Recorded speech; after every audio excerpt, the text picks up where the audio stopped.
Debuting in 1996, Resident Evil dropped players into a world infested by zombies, and despite a lot of changes to the format and approach, at its core it still remains one of the best survival horror series of all time. There's been a handful of entries in this series, many of them introducing new elements and gameplay, such as Resident Evil 7, which introduced gamers to the very first first-person Resident Evil game. It was followed up by Resident Evil Village, and now here we have it, Resident Evil Requiem, a game that is borrowing elements from Resident Evil 7 and Village and bringing us that first-person perspective, as well as combining that with some of the classic perspective and style that we are used to from Resident Evil 1, 2, 3, and most of the other ones. So does Resident Evil Requiem keep enough of the charm, or is this game suffering from an identity crisis? Let's talk about it.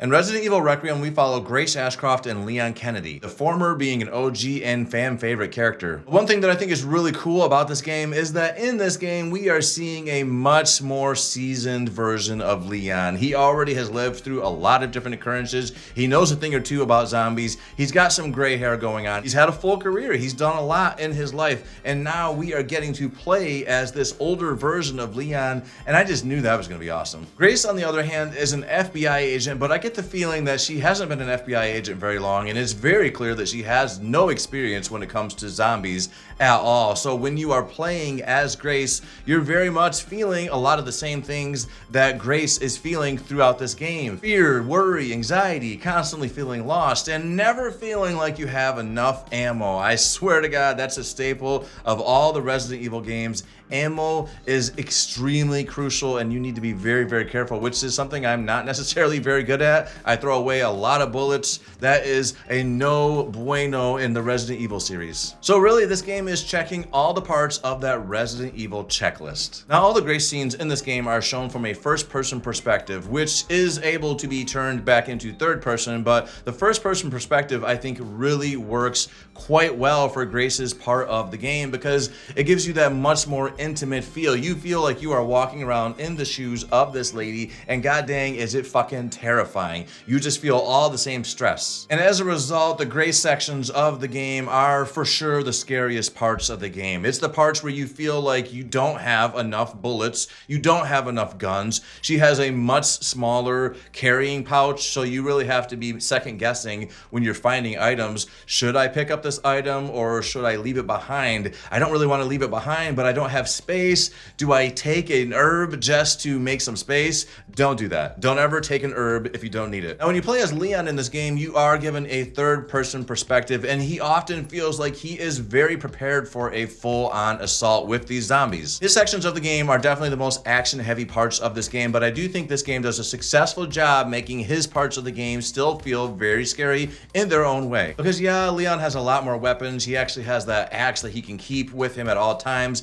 but that doesn't mean that he's a tank. He still very much can get his ass kicked, and get his ass kicked he did when he was under control by me, that's for sure. It was very satisfying when we switched to the Leon sections, going back through some of the same areas that you went through with Grace and seeing that, oh, okay, I wasn't meant to open that cupboard, but now I can. I started thinking that I was fucking up and I was missing extremely important stuff when I was playing with Grace, but no, there are certain things that only Leon is meant to open. And that's what I'm talking about in regards to how this game perfectly blends Leon and Grace's style. You feel like these two are very much one game, even though there's a different play style to both of them. Grace is more horror oriented, and Leon is more action. Now, I think when people think of action in Resident Evil, they get bad taste in their mouth from that horrible game Resident Evil 6. But this game is doing what that game really wanted to do, and it's doing it so much better. Another fun thing about this game is that towards the latter half of this game, we get to see some iconic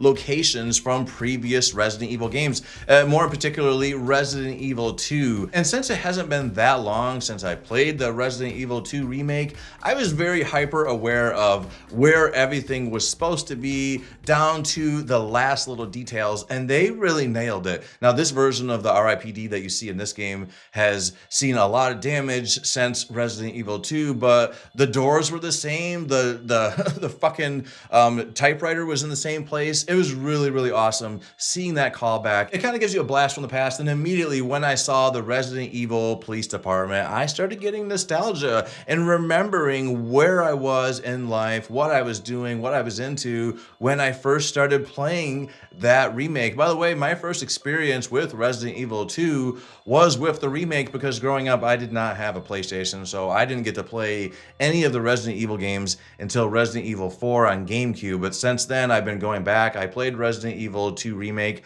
I still have not played Nemesis. I'm really wanting to, but then some people say that it lost some of the original story, and that's the reason I haven't immediately picked it up. But what do you guys think? Should I pick up Resident Evil 3 Nemesis Remake just to say I've done it? Other than that, I played the first one. That's the only one I have not played. This game hits all the right notes and feels like a classic Resident Evil game. The stark differences between what it's like to play as Grace and Leon keeps this game feeling fresh. It really never feels repetitive at all, because there's so much to do with these two characters, and I do feel like this game does warrant a second playthrough, which I don't typically replay these kind of games, but I probably will, because I get the feeling I missed a lot of stuff. Even still being the completionist that I was, my gameplay lasted just over 11 hours, which I thought was pretty satisfying. I don't mind a really long game. I like games to be longer, but I also don't like games that feel bloated, and this game felt like it stayed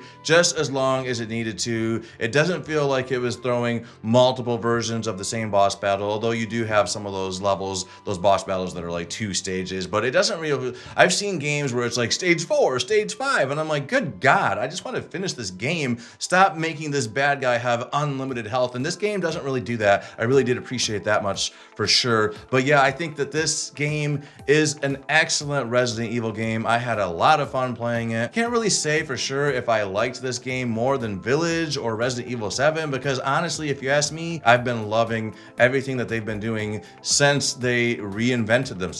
So my verdict on this game is a resounding hell yes. It stressed me out. It made me realize that I need to get better at aiming these shots and not throwing away bullets. Like I said, guys, that is the cardinal rule of Resident Evil. Each bullet is so important. Don't be like me. Don't throw away bullets, and make sure you're making good choices when you're deciding what inventory to get rid of to make room when you're playing as Grace, because don't fuck up and get rid of something that you really do need. But that's my thoughts on this game. I'm giving this game a 10. It's a masterpiece, an excellent Resident Evil game. Put your thoughts on this game in the comments. If you liked this video, go ahead and hit the like button. And if you want to hear more things from me, subscribe to this channel. Later.